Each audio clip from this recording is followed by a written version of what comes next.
Howdy, guys. Welcome back to the RedAss podcast. Today is April 23rd, Tuesday. We're running a day late and a little late on a Tuesday, but a lot of travel, a lot of craziness going on. So, baseball and softball will be going on while we're rolling here, but that's okay. It's not too big of a deal. Should be a fun roll today. Yeah, it's a day late and a dollar short is where we're at right now. It's I've been I was gone Friday. I got back late last night, and so 4 days off of work, trying to play catch up today, and then on top of that, my daughter wrecked her car, so I had to Ugh, get a tow truck, and the tow truck was like 2 hours late today. So it's just been a welcome back. it has been a welcome back. Well, welcome back to the podcast. I'm Rob White, fighting Texas A class of 14. I'm Roy May fighting Texas A class 2015. Yeah, we had ourselves a pretty productive weekend overall on many different fronts. Baseball, softball in particular, for sure. But yeah, lots of good stuff going on. No question about it. Yeah. Baseball gets the weather delay on Friday, or they not a weather delay, just a postponement, straight up, a straight up postponement. So they got to play a double header on a, or excuse me. It got held up on a Thursday, I believe. Yeah, that's right, because it was Thursday, Friday, Saturday series. Excuse me. So it was held like postponed on a Thursday. Um, so played a double, and then on Saturday finished up the series. I didn't get to see all of it because I was traveling, unfortunately. Right. I was watching a little bit of it, and then I didn't pay for the Wi-Fi on the plane, so but that was okay. I had a book I've been trying to read anyways. But as soon as we landed, so I went from IH to Denver, and then from Denver to Durango, and so I had like an hour and 45 minutes in Denver. So I caught quite a bit of the game in the Denver airport, and I was watching all the way through until basically the plane gets so high that you run out of cell service. Mhm. Um, but I got to catch a good bit of it, and I watched all of the final game, which was unfortunate ending. You're right there in the game the whole time. The bullpen just really struggled in the third game.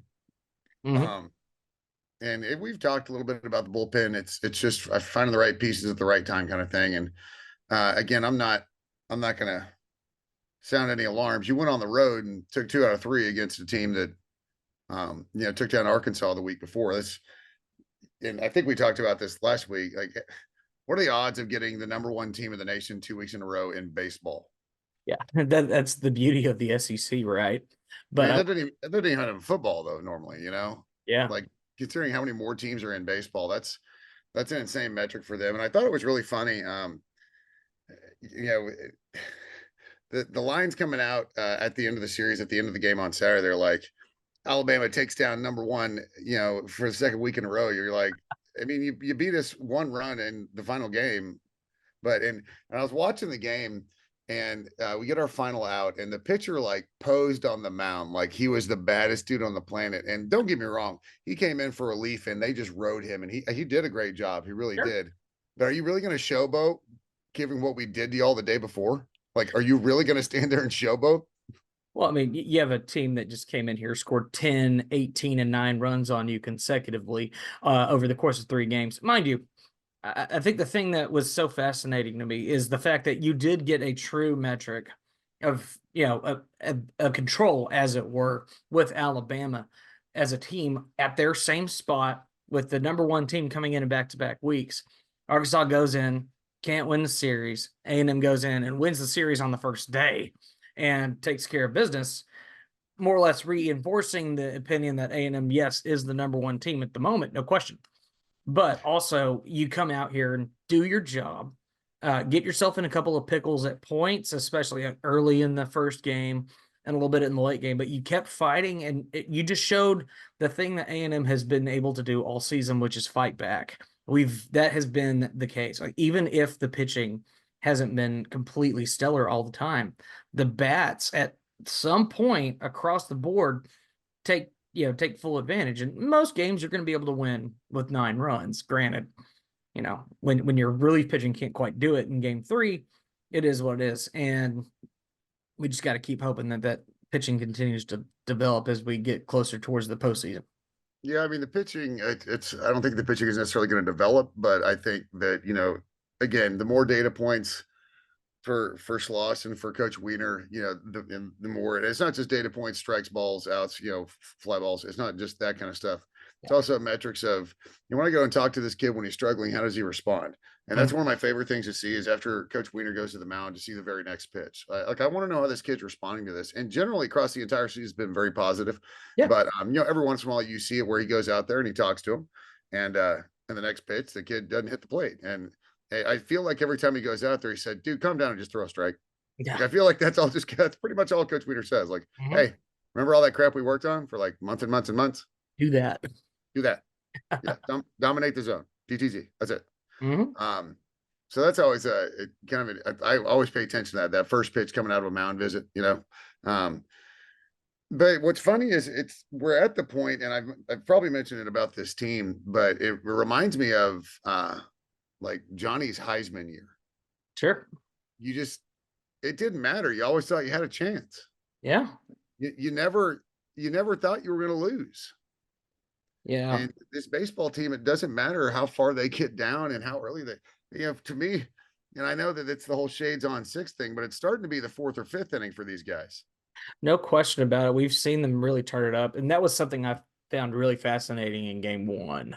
So I rolled up to the cigar lounge here in town that Thursday. Um, and as or I guess on that Friday, walked in the door and we're already trailing in the game. Bobby, who's sitting behind the counter, he's just sitting here shaking his head. We're down 5-0. He's like, "This is ridiculous." And these were the words out of my mouth. I said to him, "Hey, buddy, we haven't gotten to the third time around in the lineup yet. These guys are getting ready to start hitting on this guy. And the moment they pull him, they're toast." What happened in the fifth?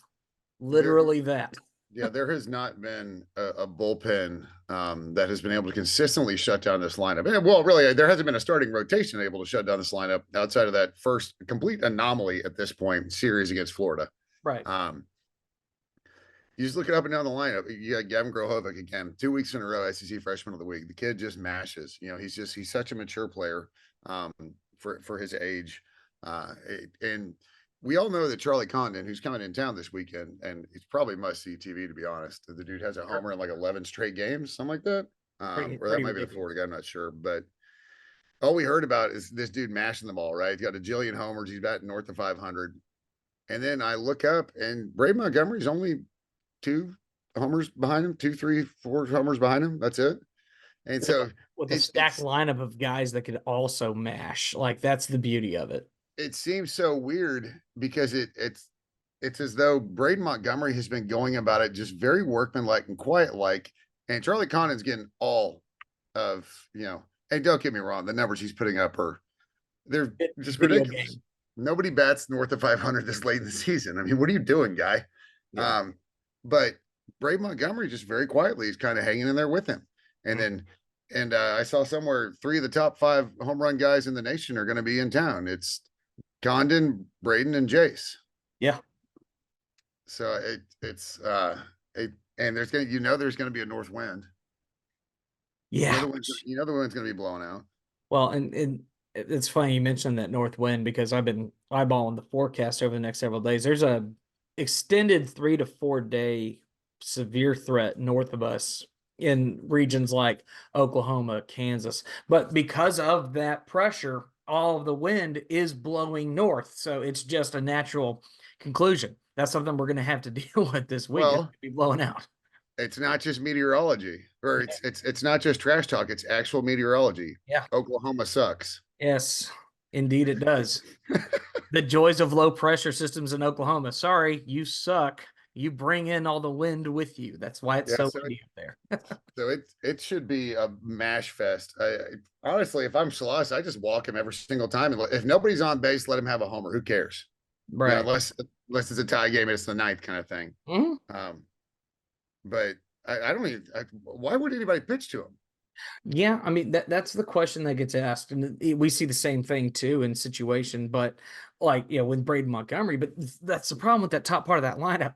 Whether it's Gavin, whether it's Jace, whether it's Braden, any of those 3 guys, like I'm going to walk this one. Well, you still have the next one, and you still have the one after that, and even Appel after that can mash it around. Even Ted Burton after that could mash it around. It's just crazy. Well, and Schott has been playing great. Yes, he has. Yeah, so it's not just, Yeah, But he looked. Georgia's, I mean, they're 500 in conference. They're not terrible, but No, Braden has people around him. What does Charlie have around him? And a 500 record would tell you that not at least not what we have, right? I mean, right. granted, I don't think you're going to be able to look anywhere in the country and go 1 through 6 and see what we have. Hmm. And I'll be honest, the 7, 8, and 9 rotations that Sloss has been kind of working around, I love it. Me Love too. Chestnut. Kane Sorrell is just unreal how much he's grown, in just in this season. Yeah. Or what was it? I can't remember who it was. He brought him in to pinch hit and it was bases loaded or something like that. And he took a walk. A true freshman was able to take a walk, and the pitch he took the walk on was something that veterans swing at. Yeah. And just and to see him grow and Chestnut at that speed, you got to have him somewhere. So the ability to have Hayden Shot DH, freeing up space, that's huge to be able to get Chestnut speed in the lineup consistently and not just as a pinch runner. Yeah. Because you got other guys that can pinch run out of that dugout. But Ollie Camarillo, he's really starting to see the ball. Yeah. And again, performances aren't always gonna dictate that. We hit the ball really hard at people a lot. Yeah. It's not just we get stuck in it in one game. Our outs are generally pretty loud outs. Even the ground outs, the exit velocities are staggering for ground outs. So it's barreling the ball. The lineup is just stupid. It's just stupid. So you got Georgia, who's 9-9. Very similar to where Alabama was to an extent, where we, when we went to their house. Yep. Number 17 right now.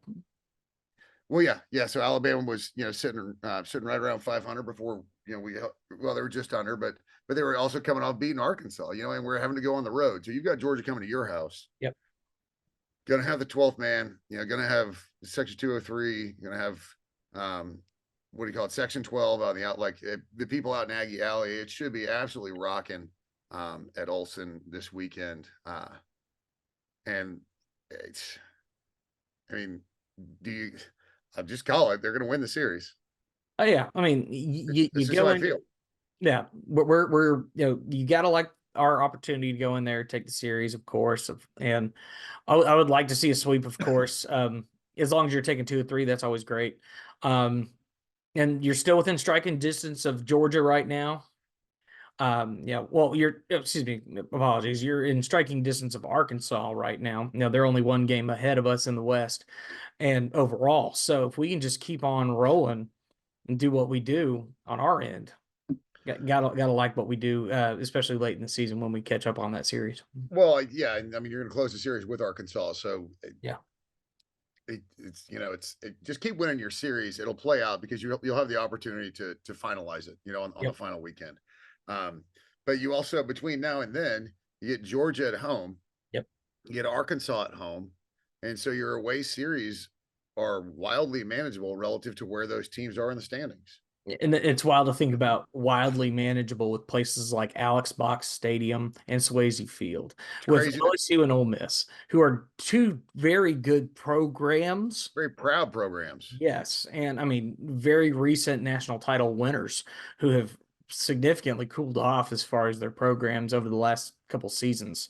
I don't know if you saw it. I don't know if you saw Schloss's Twitter earlier. I think it was might have been over the weekend or something like that. Mike Bianco hit 1,000 wins. He congratulated him. That's how long that dude's been there. Like 900 wins at Ole Miss alone, 1,000 total, which is it's a crazy number. I mean, bonkers. That's so he's not going anywhere this season. He's not 22 and 18. It's not great for them, but it's not great. But if they can finish strong minus our series, you never know. Just because the selection committee understands the strength of the SEC. Although this year, I'll be the first to eat crow on it. I thought Auburn was going to get it turned around. I thought they were too talented to be this bad. But man, 2-16 in conference, that's bad. Yeah, they've cooled off quite a bit after our series, and it's wild. I thought they would pick it up. I thought they just had too much talent, but that's why I don't recruit. Not our wheelhouse, that one. No, not so much. But again, so you got the midweek tonight. We still got 2 or 3 midweeks. It feels like there's more midweeks this year. Yeah, we have ourselves U of H, and then we have Tarleton next week, Rice next week, all of which are at home, and that'll conclude our Tuesday games for the year.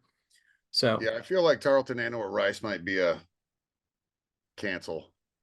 yeah, it's especially that late. I mean, we tend to, I could see Rice getting cut for sure. You could Uh, beat them 50-1 and your RPI is going to drop. well, and Tarleton's the same way. I mean, that's not a top level baseball program, unfortunately. That's the trouble this late in the season. Like you still book these games, but you really Yeah. don't know what they're going to look like this late. Yeah, I just I mean, but everybody's got them. So there's that, you know. Mhm. So if you're going to play them, just make sure you win them. Mhm. Tonight is both Diamonds are hosting Cougars. They are. So softball's got U of H as well. This is their last home stint. Right. Very last home game, I So believe, because if after you're not that there they're at tonight, Florida. if you're not there tonight, I mean, get ready to fork over for some postseason tickets. Yeah, I mean, what you're sitting at, well, depending on which poll you look at, I've seen the ladies I've seen them up at 9. I've seen them at a few different places, but I mean, Bro, I saw them at 4. I did They see are them at at 4. 4 in one of the polls. Yeah, They have been unbelievable under Trish. We talk about this all the time. yeah, Every week I talk about this. I gush over me, and there's why wouldn't you? You yeah, sweep Old Miss. yes. Yeah, I mean they're just.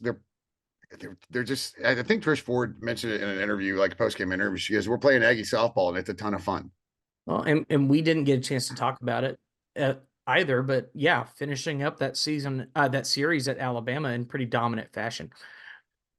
And Yeah, and that's one of those things where, and we talked about that Saturday, Sunday, Monday series that softball's trying to do to get more eyes on the sport, kind of thing.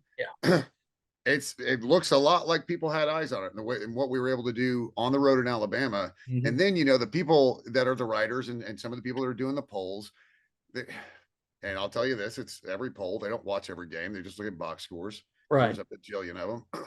But once you saw, on a Monday night, no, they didn't have anything to do either. So, the softball writers and the pundits and the people who do the rankings and maybe some selection show folks, they tuned into that game. Series tie going into Monday night in Tuscaloosa. Let's see if these Aggies are for real. And the Aggies were for real. yep, And so now those people are going, okay, well, I need to keep a closer eye on A&M. And then you watch, okay, so let's say they tuned in this weekend, at least to even one of the games, but check the box scores for the other two, and you sweep Ole Miss. hmm, And so now all of a sudden you've got all this momentum. And don't get me wrong, it's not like, I mean, Ole Miss is bottom of the league, right. but But you that did your doesn't job. matter. It's still the SEC. Yeah, They're still over 500 overall. yeah, So, I mean, they're finally, to me, they're finally getting the recognition I think they deserve. I don't know about 4, but I also didn't pay attention to what happened around, based off last week's rankings. But yeah, I'm not going to complain. Now all of a sudden you're talking about both Diamonds hosting Supers, and you're talking about it seriously. yeah. Before that Bama series win on that Monday night, and before you bring Ole Miss in and you sweep them, you're talking about maybe on the cusp of a Super. But we were definitely hosting, unless we just tank tonight and just get like run rule 3 times in a row this weekend, kind of Sure. thing. Which we don't anticipate that happening, of course. Gosh, no, yeah, no, not at all. So now you're talking about legitimately being able to host supers on both diamonds, and that is, I don't think you like that makes me so excited to see success on both diamonds for Texas A&M. I, it reminded me of something I thought was really fascinating going back to 2017. So that year you had 3 teams, 3 schools in the SEC that had accomplished getting 3 teams to each of their respective College World Series. Those 3 schools were A&M, LSU, and Florida. All three. Wasn't Tennessee really? No, those Wait, what three year was that? 17. Oh, okay. So I see more. 27, yeah. So 2017, 3 schools got both of their schools into or got both of their teams to the College World Series. And I mean, that's on the cusp of what could happen based on what we're seeing here, obviously, which is really good for us. Well, and think about it, right? This is true in every single sport. Um, it's not the teams that start fast. Well, you know what? I'm going to remove college football from this, and then we're gonna come back to college football and talk about it. Sure. Outside of college football, every sport, it's not the teams that are playing well early. It's the teams that are hitting their stride heading into the postseason, Indeed. right? Absolutely. And it's basketball and baseball and softball are so similar in that sense where if you can just get in, if you're playing hot, you feel good about your chances, right? I mean, case in point, look at Ole Miss back in 2022. You want to talk about, Last team in. yeah, I mean, that's one of the ultimate Cinderella stories, but it's almost not, because they're coming out of the SEC and you saw them getting hot and you're like, oh shit, here comes Ole Miss. and that's exactly what we all said. I mean, when we got to O-Town, that was something we all talked about. It was like Ole Miss is the hottest team coming into this tournament. A&M played well when we got there. We took care of business against Texas. We took business again, and we took care of business against Notre Dame. Unfortunately, you ran into a tough pitching matchup with Oklahoma and struggled and lost both of those games. But that same Oklahoma team then turns around, goes to the final, and gets smashed in 2 games because Yeah, Ole Miss was just the best team in the tournament. just rolling. And I think maybe there was some trepidation. We're going to get back to football in a second, but I think there was some trepidation. Earlier in the season, you're thinking, man, like at some point, we got to go cold, right? You got to think, but preferably not, of course. But now you're talking about a one-off, and Bronny has mentioned this multiple times over the last month or so. Maybe this is that anomaly team. Like maybe they are just that team. Well, I mean, And look, and look at the and the more LSU you last. see it, the more you believe it. Yeah. I mean, you talk about, I mean, there are historical examples of teams like that have just held. And, you look at like LSU baseball last season, even. I mean, that was a team that really was just from the very beginning and throughout the rest of that year, just the best team on the damn schedule. And they finished the season out. They finished at 54-17. They went 19-10 in conference at that point. But for the most part, I mean, they pretty much dominated most of the season. I mean, they were ranked number 1 the entire season. Like they held that, which is impressive. And see, and this is where I'm going to go back to football real quick. Yeah. So baseball, softball, men and women's basketball. Preseason means a lot, but there's a lot of games played. So those rankings truly do fluctuate. They move a lot because they like the people doing the rankings understand that there's so much more to play and there's a lot more in play.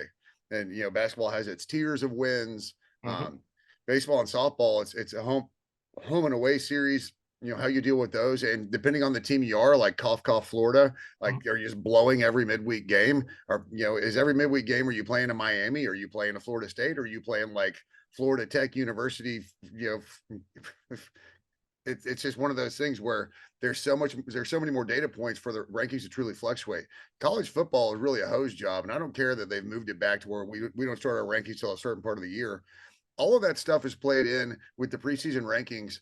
And if you start high, like if you start out of the top 25, the ability to get all the way up to where you need to be, like to get into the playoffs, and this will change now that they've expanded the playoffs. But the way it was is if you started outside of the top 25 and not receiving votes, the likelihood of you getting to the playoffs in a 14 playoff was dick. You just weren't going to get there. No. Now this is why I'm a big fan of them expanding the playoffs. Like this is one of the big points, is because now those preseason rankings in that first set of rankings, it's not going to dictate whether you're screwed or not. Mm-hmm. Because this first set of rankings come out, like 4 or 6 weeks into the season. Yeah. So a good chunk of football has been played. And at that point, it's almost like it's concrete and stone. People aren't going to move up or down that much unless they get beat by 80, and nobody gets beat by 80 anymore. And Yeah. so that's why the college football expansion is exciting to me, just because those initial rankings aren't going to screw other teams. Well, I look back as a great example of what you're talking about. If you look back at like Cincinnati, when you go back to the year before they made the playoff, right? They start off outside of the top 25, right? Kept rolling, doing their thing, and they cruised along and did a really good job of building up their reputation throughout the season, sure.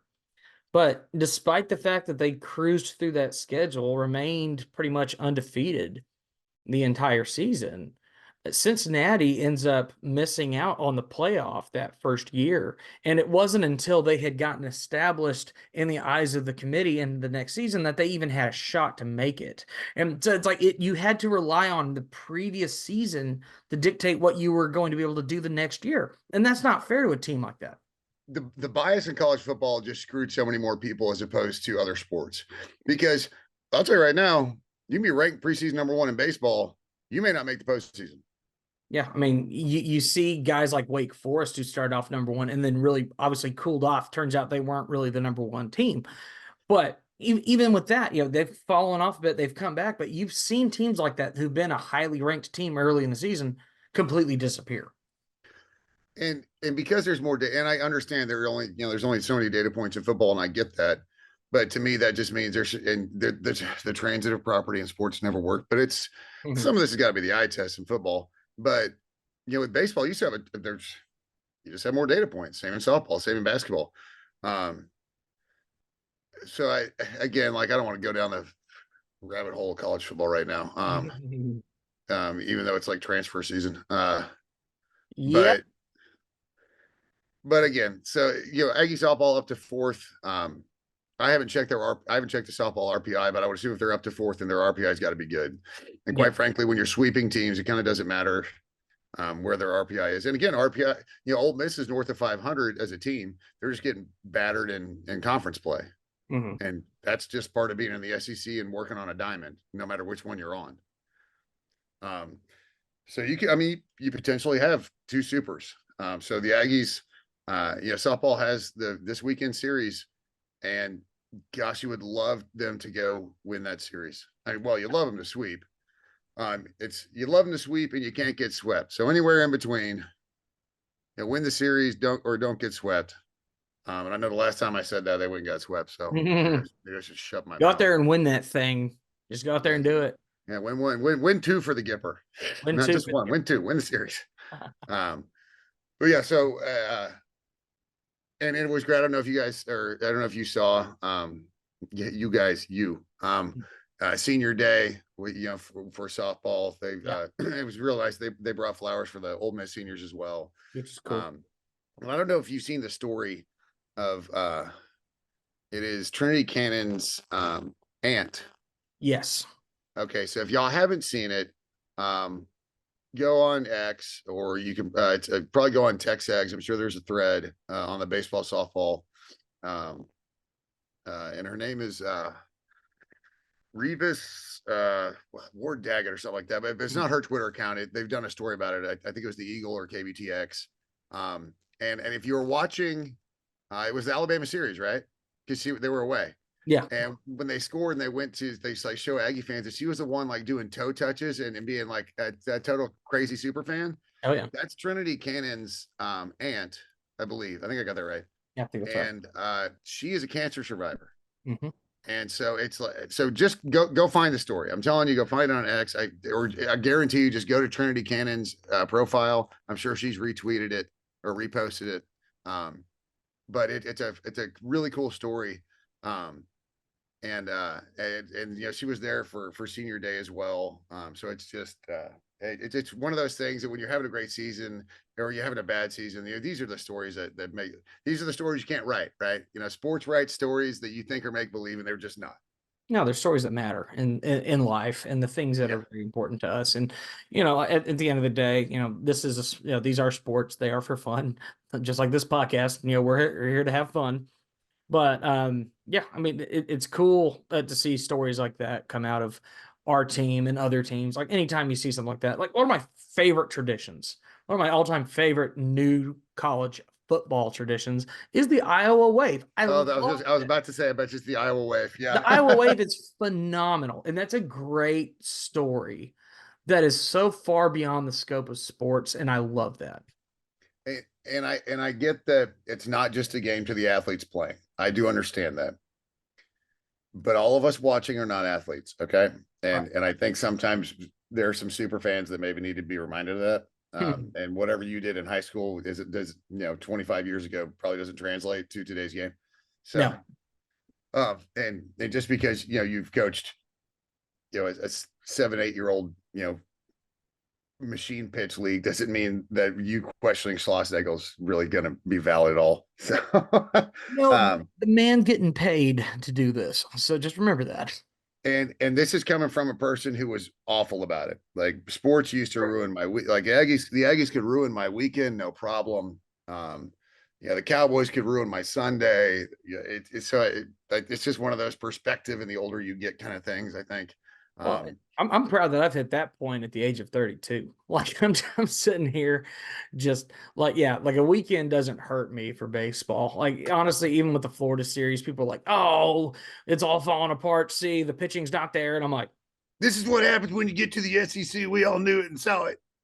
and I was like, "Give it a week, people. It's fine. If it happens again, then yeah, Like, that's probably the trend." But we've you, turned that around. you know what? Find a hobby that's not baseball. No, I've got one, and It, I love it. in the days that baseball's not playing, I urge you people to find a hobby that's not baseball. Yeah, go shoot, go bowl, go do something. Knit, read, It. and don't read articles on tech. Like, don't read threads on TechSags that aren't started by mods. Except for mine on the baseball uniform tracker, because I kind of enjoy that one. It's fun. But yeah, but that's not an opinionated thing, one thing or the other. That's the No, fun of the superstition of baseball, right? well, that was one of my favorite things. Like I went back and read some of the comments, and some people like, are people? It's like, oh, maybe we're actually just struggling on the road because it's hard to play on the road. Like that's not what superstition's about. Damn it, Yeah, superstition is about the fact that the gray uniforms are terrible and we should get rid of them and we should start wearing cream on the road. I'm like, okay, people, it's it's probably fine. it's not the middle relievers and late relievers on Saturdays. It's the pinstripes, and you're like, oh, that's Well, believe it or not, it ain't the pinstripes this year, Bubba. They are undefeated. oh, Yeah, right. And we, and we I have and we have undefeated pinstripes. We have undefeated maroon tops. The brand new maroon uniforms are 14-0. A whoop. nice. I love that. I love that. It's a great uniform too, and it's such a nice little throwback to this, to the late 70s, early 80s. That look for us, it's great. I love Oh that we no, just. it's a fresh look, man. Yeah, 100%. I'm glad we have it. Well, and that's been the nice part. It's like we've got cool uniforms. We got a cool team. People know we're a cool team. Yeah, Well, and we're a fun team to watch. we are a fun team to watch. And Chicks dig the long ball. yes, they do dig the long ball. What they don't dig is slow starts, which is what we are currently dealing with as of the most recent update. I think we're down 3-0 after the first. But once again, it's early. That's how we tend to play. After the first, Nah. well, and you also have to, for those that are newer to baseball, because if you're an Aggie and a sport that you know nothing about has a lot of success, you're going to start watching a ton of that sport, aren't you? Yep. Right. And so for those of y'all that aren't fully up to speed on just kind of how baseball works, once you turn the lineup over twice and these hitters are seeing the pitcher for the third time, things generally go poorly for the pitcher. Yeah. Because this is a sport where 1 in 3 times you fail. Mm-hmm. Or excuse me, 1 in 3 times you succeed. And if you succeed at a 1 out of 3 clip, like that's amazing. I mean that if you succeed at 1 out of 3, You're in the Hall of Fame. yeah, you're in the Hall of Fame easy because Yeah. if you're batting over 300 for your But career. But the problem is good hitting beats good, or good pitching beats good hitting every day of the week. Correct. But by the third time that this batter has seen you, he's seen everything you have. Mm-hmm. And so that's why once you hit that third time through the lineup, yeah, you see pitchers really they're trying like something that they probably wouldn't try against this batter because they've exhausted what they know they could get him out on. Exactly. And so just, if you didn't know, the third time through the lineup is really key. But if you're pitching well, then the third time through the lineup is 6 outs. That's 6 innings. Yeah. Or somewhere around the fourth, fifth, or sixth inning, depending on how many base runners you have. Because we walk so much and because we don't strike out a ton, we do have runners on base. So that's why we're seeing the third time through the lineup is in the 4th and 5th inning. That's why you're seeing these numbers. Hence, there you go. Ta-da. Yeah. We have done a very good job of getting bodies on base. And that's something we've done all season. Mm-hmm. And haven't been as bad in the lobster department, which is great. No, the funniest part about the lobsters is we leave the most on base when we score like 17 and 18 runs. Right. We're like, we scored 18 runs and left 13 on base. And you're like, holy shit. Yeah. That's a lot of runs. And that's a lot of people on the base paths. We do that well, but you win by 11 and you left a dozen on the bases. And you're like, oh boy, it really could have been like way worse. 90s aluminum bat college baseball style. Like the numbers Miami used to put up, The best. Oh, so good. That was a good era of baseball. I love the 90s for baseball. That was fun. I've said it before, and everybody gets the joke, and there was a Saturday Night Live skit about it years ago, about the all steroid Olympics. Right? I don't want to allow juicing. That, like, I'm not saying that because just the long term effects that has on people is terrible. Sure. I want to see home run derbies with the old aluminum bats. Why not? See how far they can actually fly. Straight up, like they Juice should the do balls. something. Yeah, it's like juice the balls, aluminum bats. and Go and ham. do it before anybody shows up. That way you don't kill any spectators and you don't kill any of the kids in the outfield. Because if you do that, you're gonna have to put netting all the way around literally the entire field. Yeah. Now you could put the kids in the outfield, but they'd have to be like in those bouncy soccer ball things, like the full inflatable things. Um, but My, my pop it. I want to see them just go into a stadium, take like the top 5 or 6 home run guys, and I don't even care. You don't even have to have a bracket. I just want to see the top 5 dudes in like a standard, just one round. Yeah, that's what you do. Just make it a one round. Whoever wins wins, right? Right. And do like a standard one round with the aluminum bats. And like I want to see Chase Laviolette's exit speed, and I want to see him hit a ball 600 yards. But the dude from Florida, Castiglione or Castiglione, whatever his name is, you see he hit a ball over 500, like 536 this weekend. Yeah. Launched it. Absolutely. What would he do with an aluminum bat? Oh, come on. You don't want to see that? You're talking about, what is it? San Francisco. And I think in Pittsburgh, you can hit it out in the water. Yeah. Both Dude, of them. You're talking about hitting the ball over the river. Mm-hmm. Potentially. I want to see that. I think we all want to see that. I would not be opposed. That'd be fun. See, I ask so little. That's it. Give the fans what they want. You know what the fans want? Dingers. Because chicks hit the long ball. Never bunt. Never bunt, hit dingers, except when it's actually beneficial because we have some speed on the base pass and we can get away. Except for Ali Camarillo is an absolutely fantastically technical bunter, might add. Well, I made a comment on Twitter the other day, actually, that was pretty funny. When Ollie laid that bunt down, some coach had posted, yeah, see, A&M can hit the ball really well, but they can still do positional bunting and do a really good job with it. And I said, man, after years of dealing with this crap under Augie, it's kind of nice being on the other side of the table, being able to, hey, we can lay down a bunt and we can smash it. We can do whatever. And what's the phrase everybody always uses for the top recruits? Yeah, you know what I'm talking about? The 5-tool player. Yes, we're a 5-tool team, and that's frightening. No doubt about it. I'll just put we're a 5-tool team. Mm-hmm. We don't just have 1 or 2 players. When you look at our roster, you look at our lineup, you look at our pitching, and I get it. Like, we don't have the most dominant pitching in the nation, but we pretty much almost have the most dominant pitching in the nation when you start looking at, if you want to do metrics and numbers. Mm-hmm. Ooh. It's nice. This is a 5-tool team, but that's what you have to have to win. Even when Ole Miss went on the run, it wasn't like this total crazy Cinderella story that they were just getting lucky and everything's bouncing their way. They were a damn good team, and they're coached by a damn fine manager, and they were doing everything that you have to do to win baseball games. Again, well, we said it last week. Tennessee showed us you can't just mash your way to victory. You have to pitch. You have to play defense. You have to be able to run. You have to be able to throw.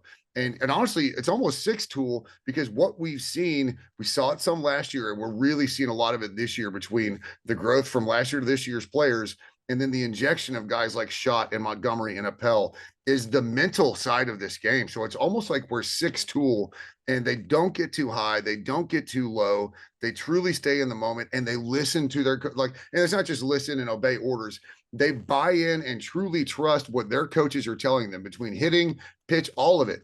And it's like, I feel like I'm not yelling at them but it's so exciting. When you think about the kind of team and roster that Schloss has put together. And I'm going to shift back over to the other diamond. Look at what Trisha Ford is doing with softball. Yep. We don't just have a bunch of big mashers. We don't have a bunch of slappers. We have more than one pitcher. She's brought in pitchers. Mm-hmm. The defense, softball can be tough because you're talking about being real close to that ball. So softball defense can be a little tougher. Now, I will say that they're a little bit nicer when it comes to awarding hits and errors in softball just Sure. because you're almost standing on top of the plate sometimes, especially when you're around the hot corners. But you've seen great defensive play. You've seen hitting for contact. You've seen moving just, base to base, pod to pod, moving them around. You've seen mashing. You've seen great defense. You've seen pitching. Obviously, you have a dominant pitcher, and in softball, it's different. I don't know if anybody saw the graphic, and I didn't see what the other girls threw for the weekend, but Emily Kennedy has now thrown, she was basically thrown the most pitches in D1 softball of any pitcher. Wow. And that's nutso, but man, that's softball. Yeah. And as long as she can stay healthy in like these midweek games, Emily Levitt's pitching tonight against U of H. You have Brooke Vestal, you have Shaylee Ackerman. If Shaylee can get on a roll, we're super dangerous because we've seen a good Shaylee Ackerman in the circle. And so if she can get on a roll and you have Brooke Vestal and you have Emily Levitt able to kind of Riley Wiggins with a web gem to get out of a jam. Yeah. Baseball, softball is going on right now, so I'm trying to keep an eye on it. Had bases loaded in the top of the second, and Emily Levitt was able to get out of it, so that was fantastic. Web gem by Riley Wiggins, yet again. Mm-hmm. She's so fun, but you see that in softball too, and I thought that quote that I mentioned earlier was really telling. And when Trisha Ford said, "We're playing Aggie softball," and so to her, she's the same as Schlossnagel. It's not Schlossnagel ball. It's not Trisha Ford ball. This is we're all going to embrace this is what Aggie softball is supposed to be. This is what Aggie baseball is supposed to be. Right. And that I absolutely loved that comment. She said, "We're playing Aggie softball and it's a lot of fun." And so she's already just, reset the culture and she's starting to turn the dial up. So I think they're just, and again, I get that there's not as many softball fans as there are baseball fans. That's why the stadiums are different sizes. I totally get it. But if you're not watching softball at this point, then you just absolutely must hate women pretty much. I like women's sports. I can't think of another. If you're an Aggie and you're not paying attention to the softball team, like you're nuts because you love to see the maroon and white doing well. It shouldn't matter what sport. Man, I'm not a track and field guy, but I love seeing them. And if for some reason I can catch them on TV or they're on ESPN Plus, I'll watch some meets. Why wouldn't I? They're Aggies. I want to see them win. One of my favorite postseason runs I can remember in my lifetime, as far as like A&M sports, leans back on soccer back in 2014. That was a ton of fun. We would go out to the games. That was like right after graduation, but I was still very involved with the Maroon Militia guys at that point. Yep. RIP. But back in the day, with the Maroon Militia, did they disband? Yeah, they're not really a thing at this point. It's kind of readjusted where it's like just true like student section stuff. It's not really the songs and the chants like it was at that point. Boo. Yeah, kind of a boo, but I'm an Aggie and I'm booing that. Hey, current students, or probably if there are any current students that watch this, it's probably just one. Get the Maroon Militia back together. Well, and like I said, if anybody wants some pointers, I mean, that's something that we thoroughly enjoyed doing. Had the banners, we had the flags, we had the chanting. But the thing was, it was really cool. We had our own little section, and we were hosting throughout the entirety of the tournament until the finals. So, we get Penn State for the very last game right before we get to the end. We win that game 2-1. Completely packed Ellis Field. It was incredible. It was so much fun, and there was a great connection with us and the players. The players would jump over the railing into the stands to saw them off with the fans. That was just the era, and that's a lot of fun, and it's cool to see that going on with softball, and I would love to see that continue to happen with every sport on this campus. Yeah, I mean, all we want as fans is success. We want to see Aggies win, and I don't care what the jersey looks like. Mm-hmm. I want swimming and diving to win a national championship. Yeah, I mean, I want us to win everything. I want Jamie to continue to turn Aggie volleyball around. I want Aggie volleyball to be a lot of fun. Yeah, I agree. And this is a fact of life, and people can take this however they want to. If it's a sport that you don't care about, you'll watch it if we're winning. Yeah, it's true. In fact, if you don't watch it at all, and they get to like the playoffs, or you get to like tennis, golf. Yeah, like I'm not a big I played tennis as a kid, but I'm like I don't watch Wimbledon. I don't watch the French Open. I can respect the amazing talent. But like that's just not what I do, well, it's like I always enjoyed playing tennis versus actually watching. Same. But I can appreciate. I love the workout. I love the sport. I just watching it's a little tough for me. But if there's an Aggie like, well, especially the current Aggies. But think about this. I mean, were there are people that maybe weren't huge golf fans, but they're tuning in, when Aggies are playing, when Aggies play on the tour, Yep. when Sam was at the Masters. Yeah. There were Aggies tuning in. They were like, I play golf, but I don't watch it. Kind of same Right. with you and me in tennis. Right. And so there's, it's the draw to the school, and it's that kind of, that school we love so dear kind of thing. Being right on the tails of mustard, because that was definitely a line in my speech. But you want to see Aggies be successful, and it doesn't matter the sport. It shouldn't matter the sport, and it's okay if you don't understand the sport. If you're watching a sport because we're doing really good at it and you don't understand it, send me a DM. I'm a sports weirdo. If it's not cricket, I know the rules. Yeah. Cricket's just God. I've tried. Goofy game. Goofy game. I've tried. I would support it, but it's just tough to keep up with. You're not wrong. But I want to know more about your trip up there to Colorado. Can you fill us in on that? Oh yeah. So I've never been to the state of Colorado before, so I get to mark that one off the list. Remember the old? There was an old Mitch Hedberg stand up. He's like, I want to have a map on my wall, and I want to have a pin everywhere that I've been, but I have to travel to the top two corners of the map first, so I won't fall down. but yeah. So now I've been to Colorado. So I flew from, like I said, IH to Denver. And then Denver, it's a kind of little puddle jumper over to Durango. It's about the same as flying from like Houston to Dallas. Yeah. That's like 40 minutes in the air. But flew over the Rockies.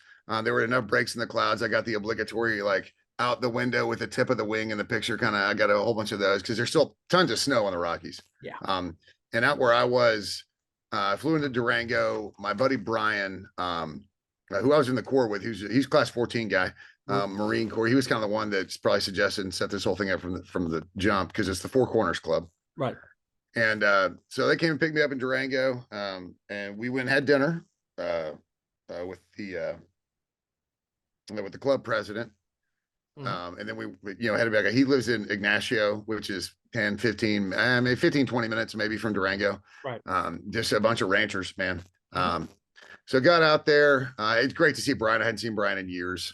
Let's see, Friday, what we do? Went to dinner. We went and had some cocktails. Durango's not a big town, and it's kind of touristy to an extent. 11,000 somewhere in there. Yeah. Yeah, but we had a good time. Did a little bit of bar hopping. There's a super old saloon there. Like, it's still got a bullet hole in the wall where, like, in the 1800s, a dude, like a cowboy, rode his horse into the bar and started shooting. Yeah, it's called the Diamond Bell Saloon. I highly recommend it. There was so just they have like a second story kind of observatory story, and right there, like across the facing of it, it said, work is the curse of the drinking class. Amen. But so we went in there, and there was this dude, and it's like straight up looked like Willie, almost like if he had pigtails, it was Willie. But when you turned around and faced the bar, he sounded just like Willie. But the best part was, we walked into the bar, and he was finishing up a song. And the very next song he plays is Road Goes On Forever and the Party Never Ends. Classic. I was just like, this is meant to be, man. And what's funny is my buddy Brian, he's a cowboy. He is a true cowboy. All right. His cousin Tim, he is a true cowboy. All right. I'm a dude in a cowboy hat. All right. But we walk in, but the hotel that's attached to the saloon is like super touristy. They've left it as far as, the old time kind of decorations and just, all the lamps and the wallpaper and all this kind of stuff. So it's a tourist trap relative to how much you pay a night for the hotel. I didn't stay there, by the way. Sure. But so there were people, in the bar and the lounge. It's not real big. And this couple was there, and you could tell that they're tourists, right? Like, first time in Durango, I'm like, those people don't belong here. Because they weren't a cowboy and they weren't a hippie. And that's pretty much the only two. Yeah. And so we walked in, and they two, there were only two seats at the end of the bar. So they both sat down, and I just kind of stood at the corner end of the bar. And she goes, "Are y'all cowboys?" And love people. And I went to respond, and Brian goes, "Sure shit, I am." I was like, there's your answer. I told him, I was like, well, these two boys, cowboys, I'm just from Texas. But yeah, Durango's a cute little town if you ever get a chance to go. By the way, it's beautiful. You're right, kind of, you can view the La Plata Mountains. I mean, kind of that area. Not far from New Mexico. In fact, No. Brian has a gold claim. Um, he has a gold claim actually in New Mexico, like right across the border. No. But trying Yeah, to think. Four Corners is But a really interesting area. Yeah.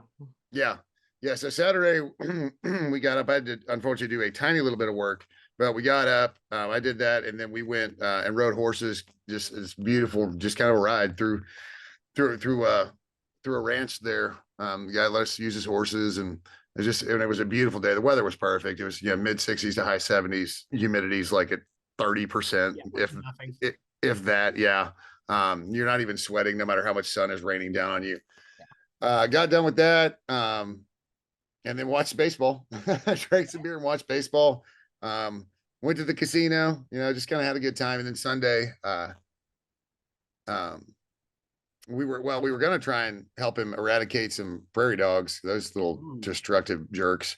Yeah, we don't much care for prairie dogs. Yeah, but we couldn't get it, couldn't put it together. But then Sunday, obviously, muster went in Durango. And then Monday just kind of hung out. Got to meet a couple of his neighbors that just randomly do the pop bys because they don't do telephones. Mhm. Well, where he lives, he's kind of like in a little bowl, and so Right. the internet is awful. Right. And but yeah, no, I just had a wonderful time. It was a great reset. The fact that my phone reception wasn't great and the internet wasn't great was nice. Yeah. Because I told people, I was like, I'm going out of town, and I was able to actually honor me going out of town. But muster was great. It's such an honor to speak at muster.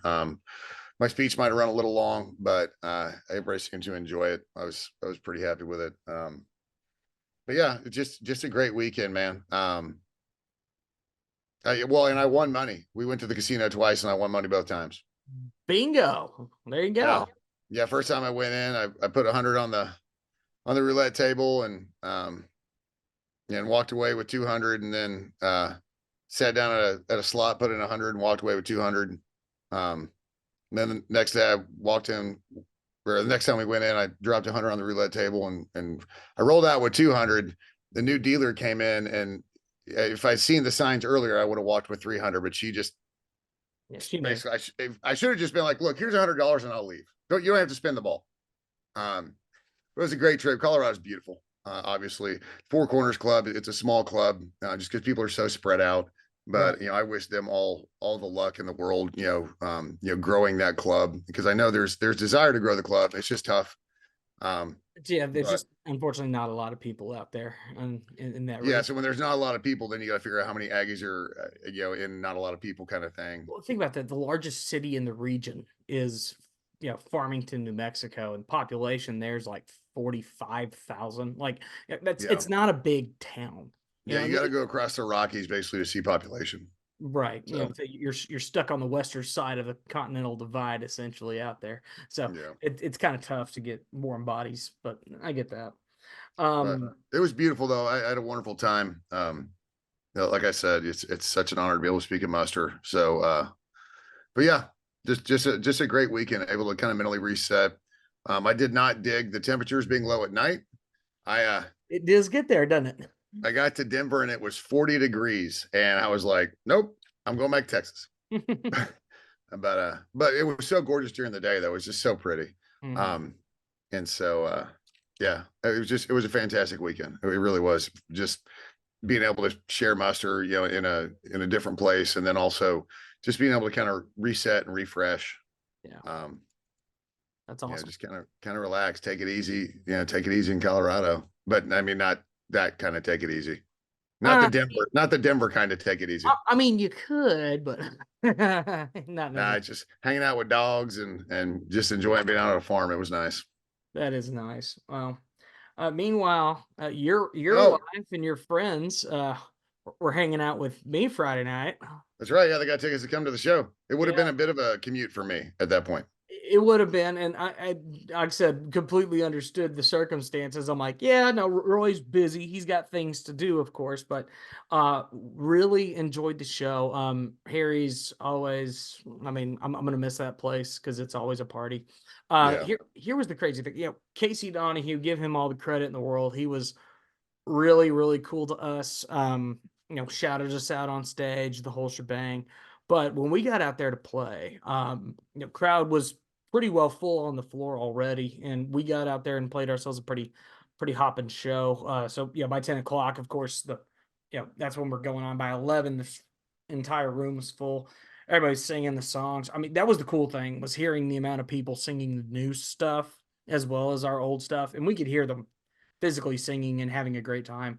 So very cool to see that we still have a lot of great fans in town, and they want to continue to come out and support. But the crazy thing was, like 3-4 songs into Casey Donahue set, the younger portion of that crowd and the Carson Jeffrey people started kind of trickling out, and it ended up being, which, you don't want to see that, but at the same time, I'm watching this, I'm thinking to myself, that was Double-edged sword.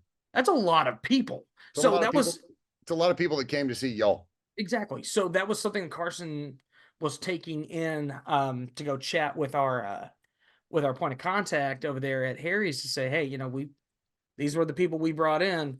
Let's get this thing going sometime in the fall. That'd be great. Yeah, absolutely. Love seeing that Sorrell just hit a double, and now A&M has cut the lead down to 1. It's 3-2 with runners at second and third with 1 out. So there you go. Well, I have more random breakfast talk. Okay, what do you got? This was a conversation we had. So so yesterday morning we woke up and Brian had made breakfast 2 days in a row, and I was like, hey man, let me take you to breakfast. And I know there's not much around here, but there's the casino, right? We can go just eat at the casino restaurant. So we go up there, and they have like a partial menu. Ever since COVID, this casino has really been just kind of screwing with everything. Right. But the menu's still good. Like, it's a fantastic breakfast menu. And I'm looking through it, and they have the standard stuff like chicken fried steak and eggs, a sirloin and a steak and eggs. They have omelets, and then they have like the sweet side of breakfast, right?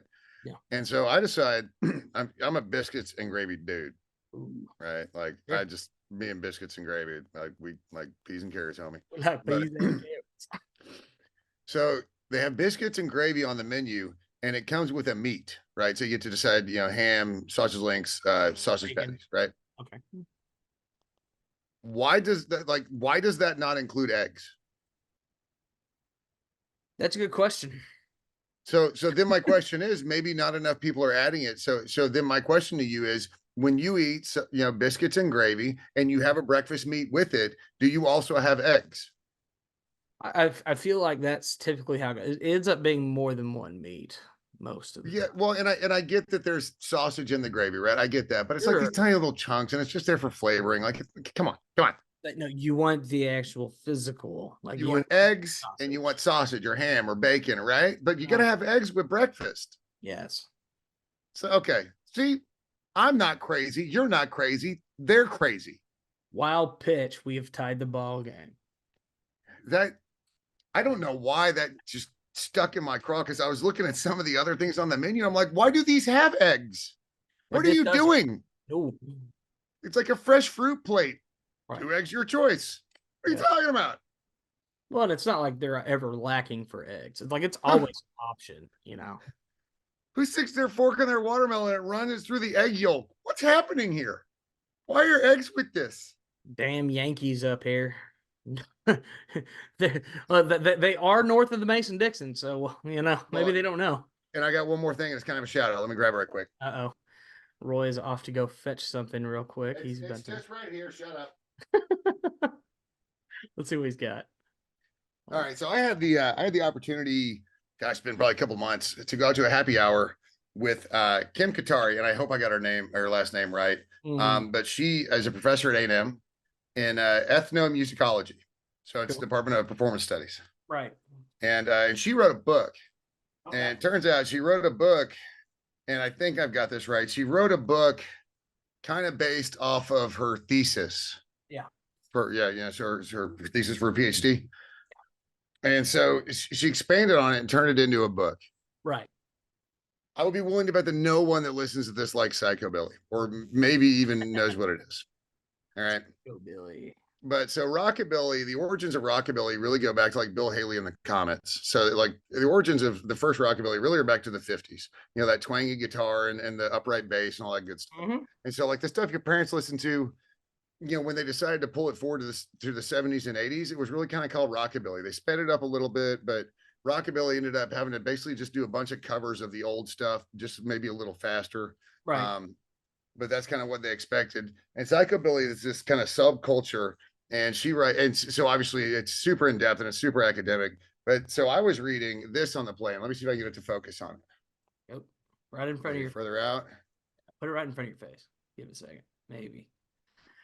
You're not being able to read it. It's not one to focus up. I All can't. right. Well, Something. so the book is called Psychobilly: Subcultural Survival, and what's fascinating is she references a lot of other studies that have been done for like the heavy metal subculture and like the rap culture, and like ska and stuff like that. Yeah. So if you're a super nerd, like super music nerd, this is fantastic. Cool. And I'm a pretty good reader. I read a pretty good clip. Pages, words per minute. I am just past halfway, and that was a lot of hours in a plane. I'm just past halfway. Mm-hmm. So it's a difficult read because it's educational. Yes. But man, so that said, it has put me on like a pure psychobilly kick that I have firmly loved. Maybe if I turn the blur, I don't want to turn the blur off. You guys don't need to see my messy, um, my messy study. Oh, But yeah, so it's so hilarious because I go to Colorado, go through Denver, which is just such a different culture in of itself. I go to Durango and Ignacio, which are obviously different cultures and just like pure cowboys and ranchers. And all the while, I'm reading up on psychobilly, which is completely like bonkers, like California, and really the true psychobilly revolution started in London. It's just a fascinating read. But just shout out to Kim. Not that she listens to this. I'm sure she has more exciting things to listen to. well, she ought to come check it out. You got any new vinyls? I got one brand new one. So this came in the mail. I had Nice. put in an order for it because this was the final pressing that they were ever going to do for it. So Whiskey Myers is obviously a very influential band, both in Texas and around, but a great band for me early on when I first moved to Texas. Now I walked in and their album Firewater was what they were touring on in the spring of 2011 when I first got to go see them. So that and their album Road of Life, which was the previous record, were the only two albums out at this point. And that was old school, the era for me when it came to like Whiskey Myers. That was the music I liked. The problem is, Road of Life, the first record, you can't get online anywhere. It has been completely stricken from the internet. And then There's one song left on there. That's Lonely East Texas Nights. You can hear that anywhere. But virtually the rest of the record's gone. Like it used to be on YouTube, it got struck. It was on Apple, it got pulled. So it's like it's just gone. And I understand because the production value on it wasn't great. It was 2008 and you were probably doing it in a garage somewhere. It wasn't great. yeah, but But leaving it on YouTube, like why not? I liked it on YouTube, but yeah, it got stricken. Anyway, they did one more final pressing in a gold leaf of that record, There you Road of go. Life. So there it is. And I've been Well, jamming that because one of my all-time favorite Whiskey Myers songs, which is called "Gone Away," it is the deep cuttiest of sad songs, but I love it, and it's on that record, and that makes me Well, happy. and I bring up vinyls because a lot of the stuff, like the psychobilly stuff, is really 70s, 80s, Right. and some of it 90s. But I kind of want to start trying to track down some of the old ones. So once I do, I'll just start come over and we can play them. Um, and if I keep going down this rabbit hole at the rate I'm going, I'm gonna have you teach me how to play upright bass. Well, you can't see it, but it is right there. We can definitely get you set up with that. But It is a fun instrument to play. I'll give you that.